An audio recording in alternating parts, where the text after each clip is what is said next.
के इक्वल है। So draw कर लेते हैं साथ साथ में। ये हो गया हमारा ट्रायंगल ए बी सी।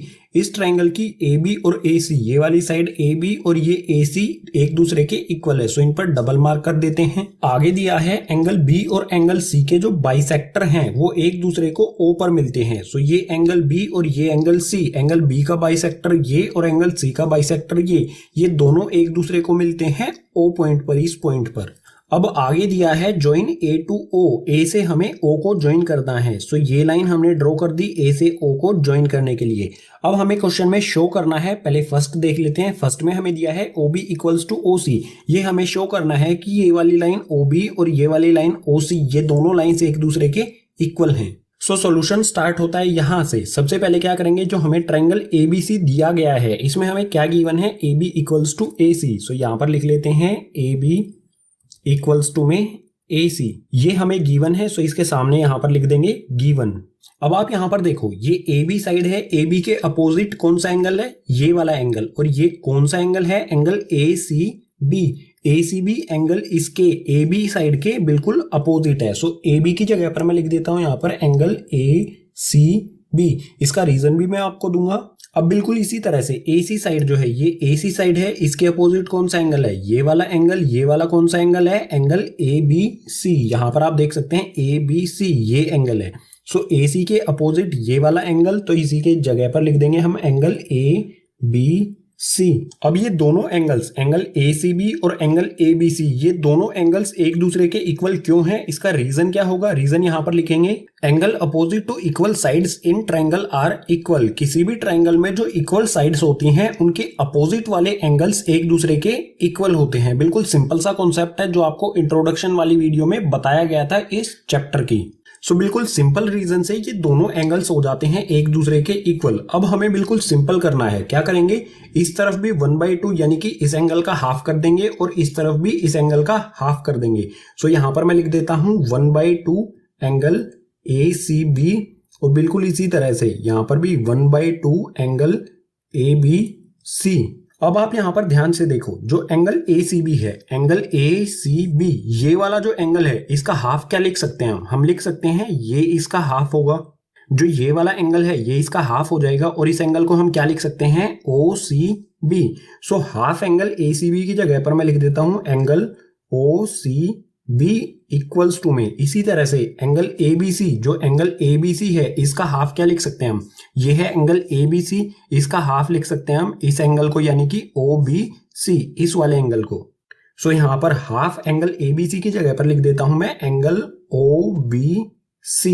ये दोनों एंगल्स हो गए एक दूसरे के इक्वल, लेकिन हमें क्या शो करना है, O B equals to O C, यानी कि ये वाली और ये वाली साइड एक दूसरे के इक्वल है। सो सिंपली आ जाते हैं छोटे वाले ट्रायंगल यानी कि ओ बी सी पर। सो यहां पर मैं लिख देता हूं in triangle O B C, छोटे वाले ट्रायंगल पर आ गए। इस ट्रायंगल में ओ सी बी यानी कि ओ सी बी, ये वाला जो एंगल है इसके अपोजिट कौन सी साइड है, इसके अपोजिट है OB।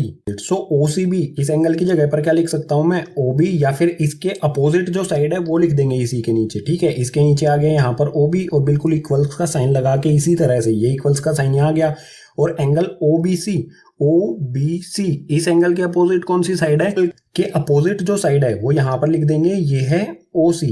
यही हमें शो करना था, ये आ गया। लेकिन इसका रीजन क्या लिखेंगे, रीजन यहाँ पर लिख देंगे side opposite to equal angles in triangle are equal. किसी भी ट्रायंगल में जो इक्वल एंगल्स होते हैं उनके अपोजिट वाली साइड्स एक दूसरे के इक्वल होती हैं। बिल्कुल सिंपल सा कॉन्सेप्ट है। सो इसी के साथ हमारा फर्स्ट पार्ट हो जाता है complete. OB equals to OC हमें शो करना था, यहाँ पर आप देख सकते हैं ये हो गया हमारा इक्वल।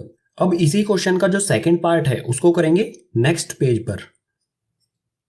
अब आते हैं सेकंड पर। सेकंड में हमें शो करना है OA बाइसेक्ट एंगल A। जो OA ये वाली लाइन है इस एंगल A को बाइसेक्ट करती है, यानी कि दो इक्वल पार्ट्स में डिवाइड करती है। सो इसको शो करने के लिए हम दो ट्रायंगल्स को करेंगे कॉन्ग्रुएंट। ट्रायंगल OAB ये वाला ट्रायंगल लेंगे और ट्रायंगल AOC ये वाला ट्रायंगल लेंगे। सो यहां पर मैं लिख देता हूं इन ट्रायंगल OA, एंड कौन सा ट्रायंगल लिखना है हमें, ट्रायंगल OAC। इन दोनों ट्रायंगल्स को करना होगा हमें कॉन्ग्रुएंट। बिल्कुल सिंपल है। कॉन्ग्रुएंट करने के लिए हमें 3 पॉइंट की जरूरत है। एक पॉइंट हमें यहाँ पर दिया ही गया है, इस वाले ट्रायंगल में AB और इस वाले ट्रायंगल में AC, ये दोनों साइड क्या हैं, एक दूसरे के इक्वल हैं, ये हमें गिवन है। सो यहाँ पर मैं लिख देता हूँ AB इक्वल्स टू में AC, इनका रीजन क्या हो जाएगा, गिवन।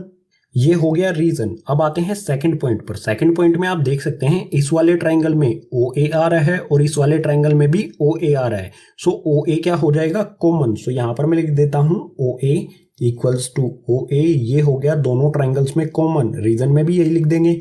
अब आते हैं थर्ड पॉइंट पर। थर्ड पॉइंट पर हम लिख सकते हैं OB इक्वल्स टू OC। ये क्यों इक्वल होगा आप बताइए। यहाँ पर O इक्वल्स टू OC एक दूसरे के इक्वल क्यों है, क्योंकि हमने ऊपर वाले फर्स्ट पार्ट में इक्वल किया था ना, प्रूव हमने शो कर दिया था कि OB और OC एक दूसरे के इक्वल हैं।